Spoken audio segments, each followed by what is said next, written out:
Et même ceux se retrouvant en dehors de l'Afrique commenceront à envoyer leurs patients au Congo. Mais il y a des demandes parce que les indiscrétions qui ont été fournies en coulisses, c'est que les délégués du Congo-Brazzaville et même du Rwanda qui étaient de passage ici demandaient déjà les conditions de transfert de leurs malades. Ils n'ont pas de choix, ils n'ont pas de choix étant donné qu'il s'agit de la compétence. Mais je voudrais intervenir par rapport au partenariat privé et public pour dire qu'en droit privé, lorsque l'État s'engage avec un privé, il est dépourvu de ses prérogatives de puissance publique. Donc, dans ce contrat-là, il s'agit d'un privé qui s'engage avec un autre. Pour des performances, oui. Nous ne sentons pas en des étant donné que si dans ce contrat-là, c'est l'État qui utilise ses prérogatives publiques, oui.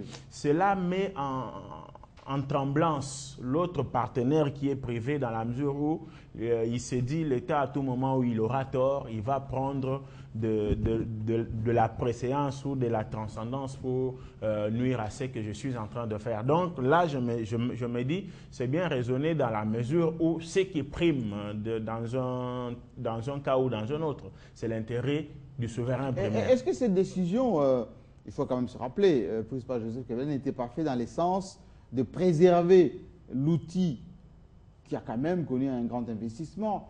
On a quand même vécu des exemples de mégestion, des exemples de dépravation, on va dire, des bijoux des familles.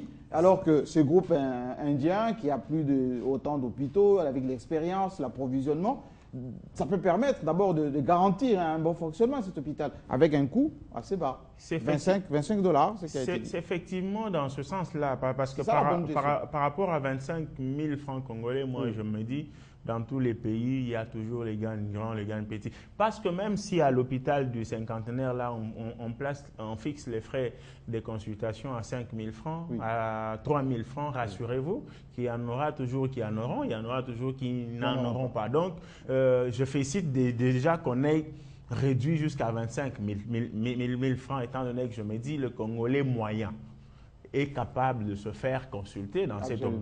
Et ça évitera les 13 000 $. Et cependant, le défi reste dans la mesure où je me suis toujours dit on ne peut pas se croire arrivé. On peut plutôt aller... Scientifiquement, peut-être qu'on ne peut pas trop se cabrer sur les Indiens, parce que la médecine indienne n'est pas au top à travers le monde. Ah non, c'est l'un des grands pays, en tout cas en termes de... Non, mais vous ne verrez pas. Vous allez en Grande-Bretagne, 80% du personnel dans les hôpitaux, ce sont des Indiens. Non, Obama n'ira pas se faire soigner en Inde quand même. Donc, mais ça n'a rien à voir. Non, je vous signale qu'en Grande-Bretagne, 80% du personnel, c'est indien. Non, je sais que vous avez de la visibilité, vous voulez que ça soit beau, mais laisse-moi vous dire... Non, enfin, c'est l'information quand même. Qu'en fait, il ne faudra pas... Je ne dis pas que la médecine indienne n'est pas bonne, mais on ne peut pas se cabrer la médecine indienne, parce que les choses doivent évoluer. On ne sait pas ce que l'Inde deviendra demain, géopolitiquement ou scientifiquement. Peut-être que l'hôpital doit se développer comme un cadre de recherche mondiale. Par exemple, quand quelqu'un fait ses recherches aux États-Unis, il peut venir expérimenter à l'hôpital. Ça, c'est un aspect important. Mais pour le sens privé, nous regrettons toujours, nous qui sommes nés ici, la clinique danoise, ce qui était au standard mondial, mais qui est maintenant les études. Et ne souhaitons pas ça pour... Absolument. Dans les précautions d'usage. Mais politiquement, je pense qu'il faut quand même politiquement lire un peu cet événement. Ah, politiquement, comment on peut lire? Ce n'est pas un choix hasardeux. C'est-à-dire? Parce que beaucoup de gens de la majorité supputaient sur la date de l'inauguration cinquantenaire. On pensait le 30 juin, le 17 mai ou une date significative pour la RDC. Pourquoi ça s'est fait avant? Si Kabila a choisi aujourd'hui, bon, politiquement, on peut supputer en disant, peut-être que parce qu'il y a trop de supputations sur les élections, sur le mandat, et le fait de mettre le cinquantenaire, ça peut atténuer tant soit peu les velléités. Mais ça faisait quand même longtemps qu'on annonçait l'inauguration. Enfin, je ne vois pas... Non, je dis le choix de la date. La date d'aujourd'hui. Politiquement, le choix n'est pas hasardeux. Parce qu'on pouvait inaugurer avant, mais c'est juste après Kingankati, juste après mais est-ce que les travaux, on les a calés après Kingankati, à l'école par exemple? Peut-être que vous ne voulez pas voir ça comme ça, mais politiquement, on peut lire des choses comme ça. Pourquoi inaugurer seulement maintenant, pendant qu'on parle de mandat, pendant qu'on parle de pétitions, pendant ça n'a pas votre signification politique. Oui, bienvenue, Bakoumaï. C'est tant mieux, je pense que Paul n'a pas tort. Le président a intérêt, c'est quand même le premier citoyen de la République. Lorsqu'il y a des tensions, est-ce qu'il y a des débats, hein, ce sont des débats houleux, il ne faut pas se le cacher, par rapport à la fin de son mandat, et si ça le concerne personnellement. Il a réuni les siens à Kinkakati, il y a eu une pétition contre l'abbé Malou Malou, il y a une contre-pétition. En tant que chef de l'État, il se dit, ben ça nous divise. Ce qui peut nous mettre d'accord, c'est un hôpital, on l'inaugure maintenant.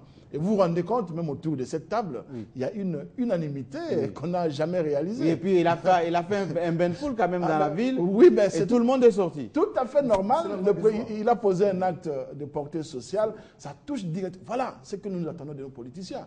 Qu'on pose des actes qui touchent directement à la population. Oui. Alors, je voudrais quand même ouvrir une petite parenthèse par rapport au partenariat public-privé, pour constater que nos entreprises gérées sous le modèle étatique, les résultats sont là. Vous n'avez qu'à voir la SNEL, vous n'avez qu'à voir l'ONATRA, vous n'avez qu'à voir la SNCC. Mais le partenariat public-privé va permettre à ce qu'on puisse gérer cet hôpital. Notre expertise. Ne serait-ce que suivant les standards. Ne serait-ce que suivant les standards, ça permet la pérennité de l'œuvre. Et je pense que c'est ce que les prédateurs qui ont tendance, une fois installés dans des structures comme ça, ça donne à cœur joie à la médiation. Ben justement, si les autres institutions hospitalières sont tombées en désuétude, comme a dit Paul tout à l'heure, c'est parce que les gens venaient à l'hôpital, ils ont des moyens mais ils ne payent pas. Ils disent que c'est l'hôpital de l'État, je ne paye pas. Or là, quand vous arrivez, on vous dit, monsieur, ici... Il s'appelait ayant droit. Oui. Ayant droit, il ne paye pas. Le chevalier de l'ordre national de Léopard, il ne payait pas. Régie des eaux ne paye pas. Donc, vous vous rendez compte qu'avec une gestion privée, monsieur ne viendra pas dire que je suis ministre et je ne paye pas. Oui. Donc, je suis dignitaire. Alors que quand il va en Inde, il paye, il débourse rubis sur ongle. Et lorsqu'on prend une firme comme celle-là, sur appel d'offres, il faut le signaler, c'est aussi un exercice de transparence dans l'attribution des marchés. Et qui a des objectifs, évalués chaque mois. Oui, la réforme de nos entreprises avec le copyright, ayant lamentablement échoué avec Mme Mabunda. Aujourd'hui, que nous avons... Mabunda, il n'est plus là, il ne faut pas taper dessus. Oui, en tout cas, l'histoire retiendra qu'elle a échoué. C'est elle qui a piloté. Elle a échoué. Alors, aujourd'hui, les modèles avec l'hôpital du cinquantenaire peut constituer un exemple à suivre pour les prochains contrats que la République... Par exemple, la SNEL, par la régie des eaux... On doit l'étendre. Mais il y a un élément assez important, parce que nous parlons des partenariats privés. On en a tenté avec la RVA. C'est là où il y a eu des problèmes avec J-Assise. Oui. Il y a eu des problèmes. Pendant qu'il y a eu partenariat, Mabunda s'est arrangé avec J-Assise, évidemment pour rançonner la RVA. Mais c'est aussi les partenariats privés. Mais là, il n'y avait pas une équipe, il n'y avait que la Là, c'était un partenariat privé négocié a priori. C'est-à-dire que la madame l'a mis négocié de sa manière. Ça, que cela ne se passe pas avec l'hôpital. Ça s'appelle d'offre. Mais maintenant, il y a une dimension vraiment importante. Je viens du Sud Kivu. C'est parmi les choses. Vous allez au Rwanda, vous allez ailleurs, nous avons des médecins. Nos médecins sont bien cotés ailleurs. Nos médecins sont bien cotés. Mais par contre, ici, ce qu'on appelle la fuite des cerveaux. Donc, ça sera un appel nous aimerions, de ces médecins qui a voulu aller à l'étranger. Si les chefs de l'État arrivent aujourd'hui à se soucier, n'est-ce pas, des domaines de santé non, ils sont nombreux à être embauchés au cinquantenaire.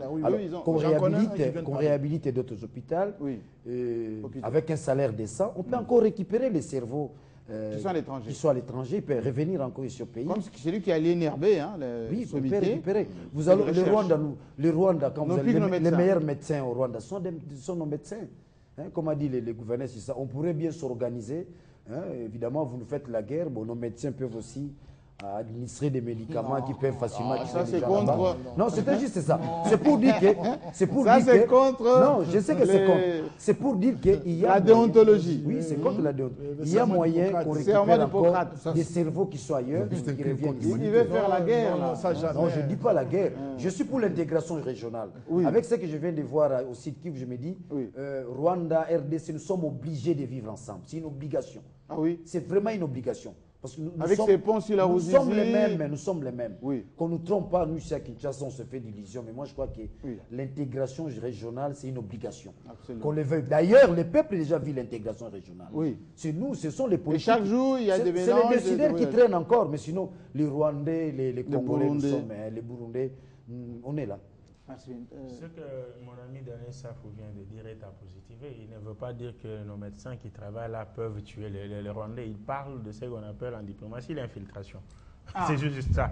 Et l'infiltration, c'est un élément important en relation internationale. Il faut faire attention parce que les Rwandais ne soient pas méfiants de médecins d'origine. Ils ne le seront jamais, étant donné qu'eux n'ont pas de médecins. Même les écoles rwandaises, s'il n'y a pas un enseignant congolais, on n'a pas confiance à cette école. Ils ne seront jamais méfiants, Jean-Marie Kassamba, dans la mesure où, je le dis, Pince-Henri, ils n'ont pas de médecins de la trempe de nôtres qui sont là. S'ils arrivent à nous recevoir, c'est une façon. Donc, je voulais juste tempérer un peu, que les téléspectateurs comprennent que mon ami veut parler de relations internationales, de l'infiltration. C'est un outil important en relations internationales. Et cette infiltration, on peut la faire même avec des, même avec des cultivateurs, même avec des bots, à tous les niveaux. Donc, c'est de ça qu'il veut parler et c'est un élément très important. Si nous avons des nôtres qui travaillent dans d'autres pays, et comme les autres travaillent, c'est très important. On doit prendre cet élément avec importance parce qu'en cas de problème, on peut recourir même à des mouches congolaises qui vivent au Rwanda pour dire faites ceci, faites cela. Mais je me dis, quand on parle de l'intérêt, Joseph Kabila a réellement un intérêt pour avoir fait ça. C'est-à-dire, politiquement, quelle est la lecture politique que vous faites de ça? Cet intérêt peut être politisé, je m'en fous. Mais l'intérêt que moi je vois, c'est le bien-être du peuple.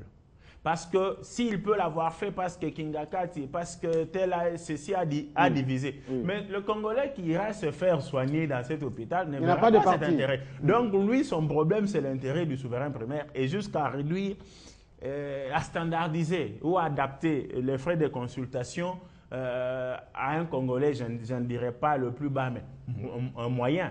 C'est ça l'intérêt. Je me réserve ici de voir l'intérêt du point de vue politique, c'est parce que tel et tel ne s'entendent pas qu'il a inauguré. Je ne crois pas, étant donné que le Congolais de manière générale et le Quinois de manière particulière a même réclamé. Mais cet hôpital-là, il traîne. Ils étaient impatients. Oui, ils étaient impatients. Quand on l'a inauguré, c'est pour le bien de ce souverain primaire qui désormais peut se faire soigner. Oui, il faut qu'on termine sur le sujet. À propos de médecins rwandais, peut-être qu'il ne faudra pas que... Congolais qui vivent au Rwanda, il ne faut pas... Il ne faudra pas qu'on fasse passer à l'opinion que le Rwandais, il n'y a pas de médecins.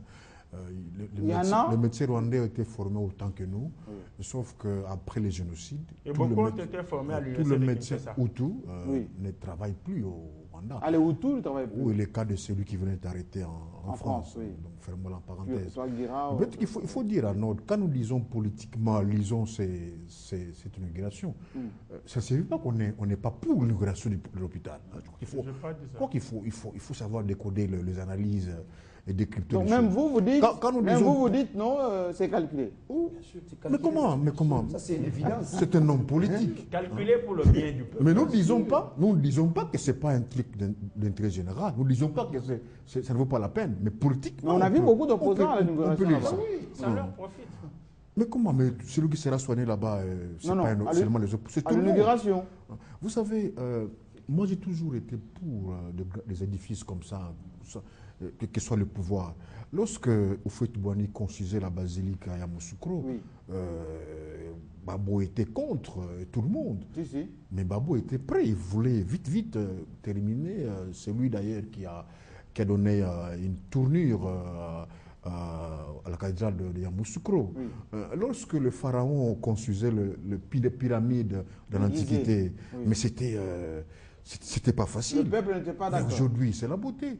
Quand Mobutu construisait le palais du peuple, nous, on mourut les fins à la cité. Mais aujourd'hui, ça fait la fierté des Congolais. Comme quand Mitterrand construisait le pyramide de Louvre. Je pense que lorsque quand quelqu'un est au pouvoir, il fait ses choix politiques, il n'a pas demandé l'avis des uns des autres. Et je pense que le père du cinquantenaire servira longtemps l'État congolais et on continuera à penser à Kabila au-delà même du mandat, même s'il le faisait beaucoup. Mais je vais faire remarquer que Jean-Marie, vous laissez passer beaucoup de temps, si vous craignez qu'on aborde le Kibakati. Paul Diakessé, il aime bien les transitions assez rocambolesques, mais on va y aller quand même. Mais c'est très important parce que ça fait partie aussi de l'actualité de la semaine. Ça faisait longtemps, bienvenue Bakoumania, que la majorité présidentielle, tout le monde voulait parler. Non seulement de l'actualité, parler aussi du présent et de l'avenir.